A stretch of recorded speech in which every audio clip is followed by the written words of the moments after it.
ओम शांति। आज 12 फरवरी 2026 के प्यारे बाप दादा के अनमोल मधुर महावाक्य हैं। आज की मुरली के सार में भोलेनाथ बाबा ने स्मृति दिलाई कि इस समय सब तमो प्रधान हैं। इनको कयामत का समय कहा जाता है। सब मनुष्य जैसे मरे पड़े हैं। सबकी आत्मा की ज्योति उजाई हुई है। अभी बाप आते हैं सबको जगाने। बच्चे जो काम चिता पर बैठ भस्म हो गए हैं, उनको ज्ञान अमृत की वर्षा से जगाई साथ ले जाते हैं। फिर आत्मा के पाठ को स्पष्ट किया कि आत्माओं का देश है परम धाम, निराकारी लोक। फिर आत्माएं यहाँ आकर शरीर में जब प्रवेश करती हैं तो निराकार से साकार बन जाती हैं। इतनी छोटी सी आत्मा कितना पार्ट बजाती है। इस शरीर द्वारा हर एक आत्मा में पार्ट बजाने का कितना रिकॉर्ड भरा हुआ है। रिकॉर्ड एक बार भर जाता है तो फिर कितना बार भी रिपीट करो वही चलेगा। इसमें कोई कट व एडिशन नहीं होता है। जैसे बाप निराकार है वैसे आत्मा भी निराकार है। फिर स्पष्ट करते हुए कहा कि कहते हैं ईश्वर ही दुख सुख देते हैं। बाप समझाते हैं मैं कभी बच्चों को दुख नहीं देता हूँ। मेरा नाम ही है दुख हरता सुख करता। मनुष्यों की यह भूल है जो कह देते ईश्वर दुख सुख देते। बाबा कहे वास्तव में तो यह तुम्हारे कर्मों की देन है। सुख भी कर्मों अनुसार मिलता है, दुख भी कर्मों अनुसार मिलता है। फिर कहा कि गुरु नानक जी ने भी बाप की महिमा में कहा है कि एक ओंकार निराकार कर्ता पुरख सतनाम, वह सदैव सच बोलने वाला है। बाप ही सत्यनारायण की कथा सुनाते हैं। वही अमर कथा है, उसको ही तिजरी की कथा कहा जाता है। बाबा कहे अभी तुमको तीनों का भावार्थ समझ में आता है। अमर कथा है जिससे तुम अमर लोक में जाते हो। सत्यनारायण की कथा से तुम नर से नारायण बनते हो। तिजरी की कथा से तुमको ज्ञान का तीसरा नेत्र मिलता है। और कहा साधु संत गाते आते हैं पतित पावन सीताराम। बाबा कहे यह राइट अक्षर है। सब आत्मा सीताएं भक्तियाँ पुकारती हैं, हे राम आकर हमको पतित से पावन बनाओ, हमको रावण राज्य से छुड़ाओ। बापू गांधी भी कहते थे पतित पावन सीताराम। तो बाबा कहे अब मैं आया हूँ। और साथ में अलौकिक संबंध की स्मृति दिलाई कि शिव बाबा है अविनाशी सलोना साजन। सबको दुख से छुड़ाई पवित्र बनाई घर ले जाते हैं। जैसे शादी कर जब घर आते हैं तो पहले होता है घोट पति, फिर पीछे ब्राइड पत्नी होती है, फिर सारी बारात होती है। तो बाबा कहे शिव की बारात में भी ऐसे ही होता है। पहले शिव बाबा होते हैं, फिर नंबरवार पुरुषार्थ अनुसार पूरी बारात होती है। और बाबा कहे माला भी ऐसे होती है। ऊपर में शिव बाबा फूल जिनको नमस्कार करते हैं, फिर 2 युगल दाने ब्रह्मा सरस्वती, फिर है सारी 108 की माला जो बाबा के मददगार बनते हैं। तो बाबा कहे फूल शिव बाबा की याद से ही सूर्यवंशी विष्णु की माला बनेंगे, विजय माला का दाना बनेंगे। और कहा कि भगवान आज तुम यहाँ पढ़कर 21 जन्मों के लिए प्रिंस प्रिंसेस बनते हो। तुम अभी डायरेक्ट गॉड फादर से सुनते हो जो आकर स्वर्ग की स्थापना करते हैं, उसे ही सचखंड कहा जाता है। फिर कहा कि तुम बच्चे जानते हो यह है कांटों का जंगल। बाप आकर कांटों को फूल बनाते हैं। अभी सब एक दो को कांटा लगाते हैं, अर्थात काम कटारी चलाते हैं।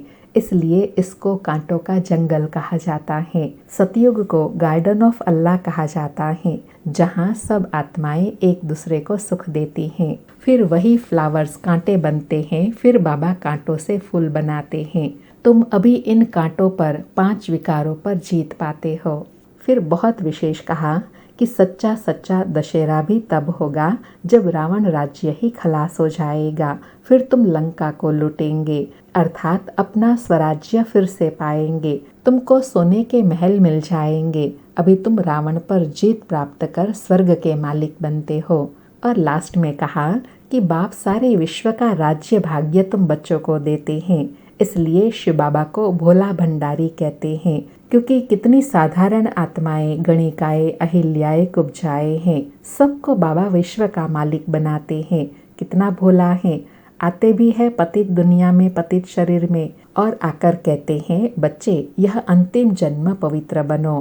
क्या तुम इस एक जन्म के लिए विष पीना नहीं छोड़ सकते हो?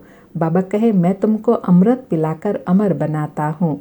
बाबा कहे विष बिगर, सिगरेट बिगर, शराब बिगर रह नहीं सकते हो। मैं बेहद का बाप तुमको कहता हूँ। क्या कहते हैं? बच्चे, इस एक जन्म के लिए पावन बनो तो तुमको स्वर्ग का मालिक बनाऊंगा। बाप आया हुआ है सारी दुनिया को दुखों से लिबरेट कर सुखधाम शांति धाम ले जाने। और साथ में कहा कि वह काल तो एक दो को ले जाएगा, मैं तो सभी आत्माओं को ले जाऊंगा, इसलिए मुझे महाकाल कहते हैं। सुनते हैं आज के अनमोल मधुर महावाक्य। आज बाबा कहे, मीठे बच्चे, यह कयामत का समय है।